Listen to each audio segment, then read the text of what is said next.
Salut et bienvenue tout le monde à ce compte rendu réalisé pour l'installation de la plateforme OpenEDX qui est un système de gestion de cours gratuit et open source CMS à l'université Sultan Moulay Slimane. Développée à l'origine par EDX, la plateforme OpenEDX est utilisée partout dans le monde pour héberger des cours en ligne ouverts massifs MOOC, ainsi que des classes plus petites et des cours de formation.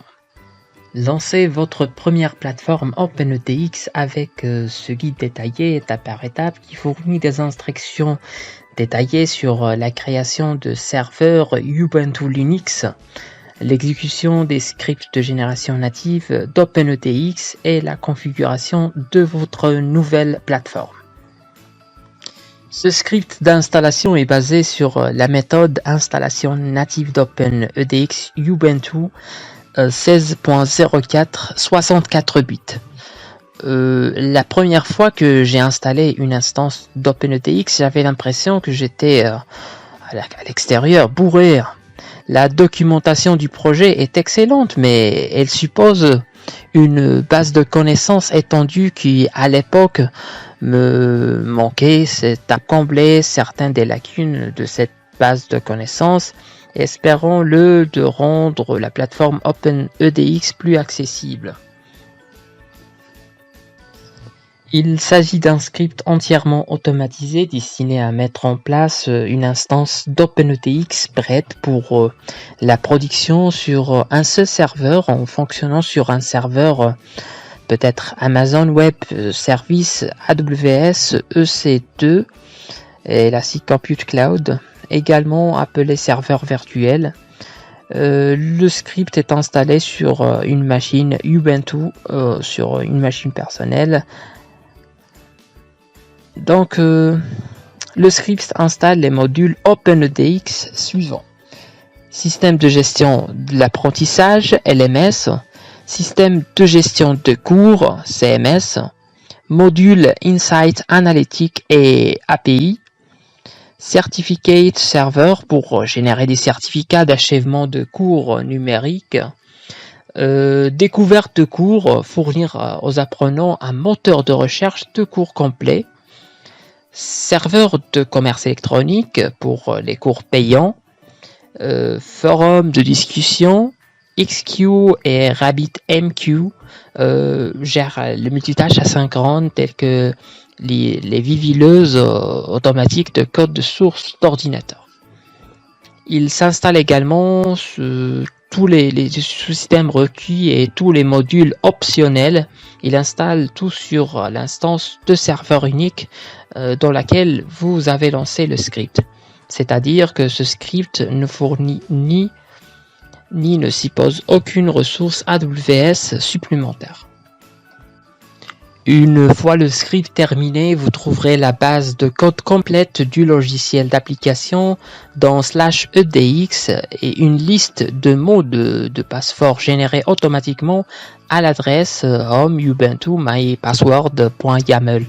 Vous devez conserver le fichier de mot de passe dans votre répertoire de base car les procédures en aval de DevOps ont besoin de ce fichier et s'attendent à trouver à cet emplacement. En outre, vous devez créer une copie hors connexion du fichier des mots de passe. Ne changez pas la priorité du fichier, ni le groupe, ni les autorisations du fichier de mots de passe.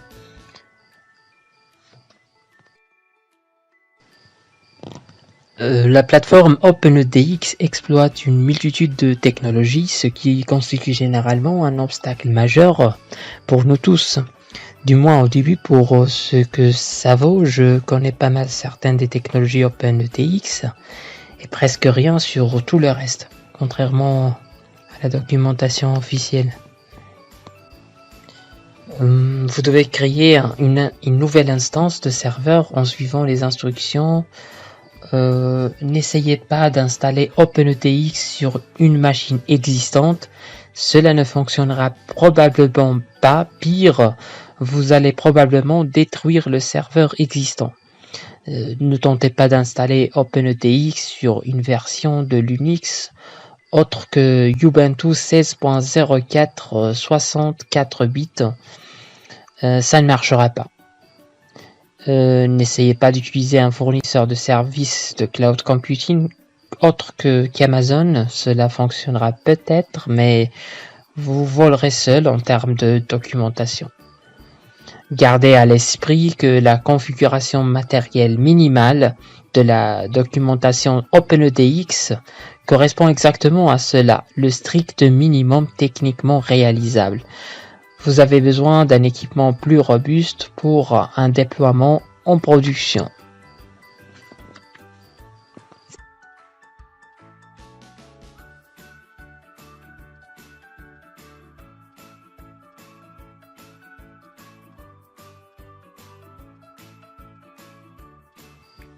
Bien, ce script prend environ 3 heures à exécuter et est destiné à être généré par un processus d'arrière-plan comme suit. Donc la commande définit le jeu de caractères pour la sortie des terminals. Les nouvelles installations Ubuntu n'ont pas encore de paramètres régionaux et cela entraînera l'échec des scripts du programme d'installation OpenEDX. Nous allons donc la définir maintenant pour toutes les invites suivantes. Vous pouvez sélectionner la valeur par défaut. Et puis, donc on va faire la mise à jour, la mise à niveau et redémarrer en mode sudo. Ensuite, après le retour de votre serveur, créez un fichier config.yaml. Ceci est requis par les scripts du programme d'installation OpenEDX, commençant par la version Ironwood. Donc la version Ironwood, donc on va faire vim config.yaml. Pour mettre vim en mode édition, tapez i. Et pour quitter le mode édition, tapez la touche d'échappement dièse pour enregistrer le fichier, c'est-à-dire write, et quitter vim, tapez 2.wk ou wq. Enfin, téléchargez et exécutez le script de génération native OpenEDX. Le script installe Ironwood Master par défaut, mais vous pouvez modifier le fichier et le remplacer par la version de votre choix. Vous pouvez en savoir plus sur la NoHub directive sur wikipedia.org wiki NoHub. Je suggère d'utiliser jusqu'à 3 fenêtres de terminal supplémentaires pour contrôler la progression du script. La top commande Linux est similaire aux fenêtres activité système, au moniteur système, Windows et OS X. L'utilisation du processeur du serveur restera stable à environ 50% d'utilisation cumulée pendant l'exécution du script. Donc, vérifiez que le script a fonctionné. Une fois le script terminé, vous devriez pouvoir ouvrir les pages de renvoi du LMS et du CMS. Voir ci-dessous pour plus d'informations sur de nombreuses attributions de portes et particulières d'URL OpenEDX. Plus immédiatement, les pages de destination du système de gestion d'apprentissage et du système de gestion de contenu doivent ressembler à ceci. En outre, à l'aide du script en ligne de commande admin suivant, vous pouvez afficher des modules OpenEDX en cours d'exécution. sudo /edx/bin supervisor-ctl status. Si l'installation a réussi, vous devriez voir ce qui suit. Créer un compte administrateur. Vous pouvez économiser beaucoup de travail à venir en créant un compte root admin. Dans cet exemple, avant de créer votre machine, voici les commandes permettant de créer un nouveau super utilisateur à partir de la ligne de commande du terminal.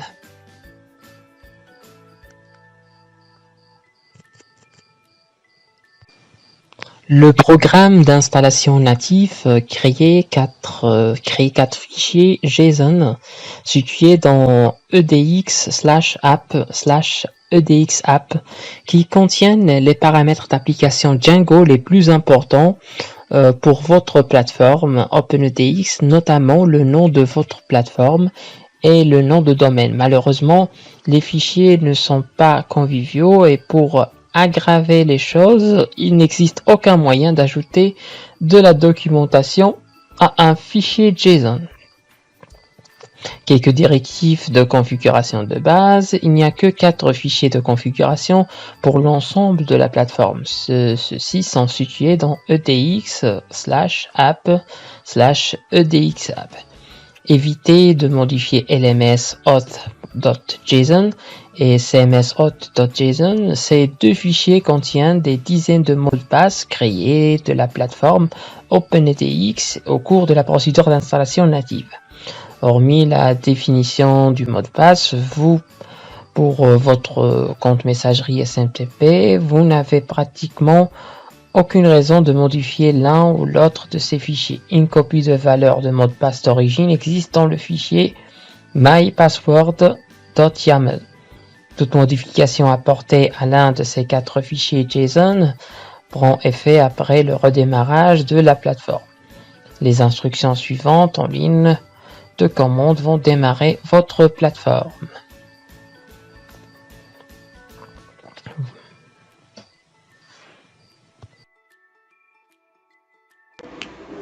Alors désormais, vous pouvez faire l'analogie entre notre plateforme fraîchement installée, une version bêta sur mon serveur, mon PC de 8 Go, et la ressemblance flagrante entre elle et Maroc Université Numérique et aussi l'initiative française France Université Numérique, MAN et FAN.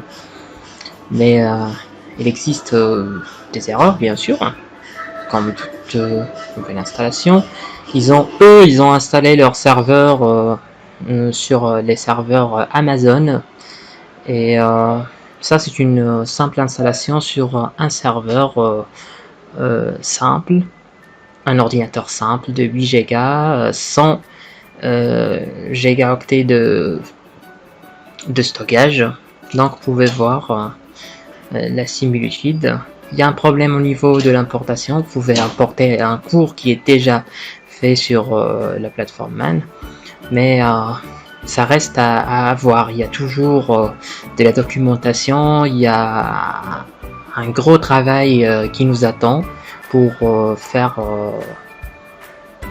en sorte que le serveur puisse travailler bien et faire son rôle.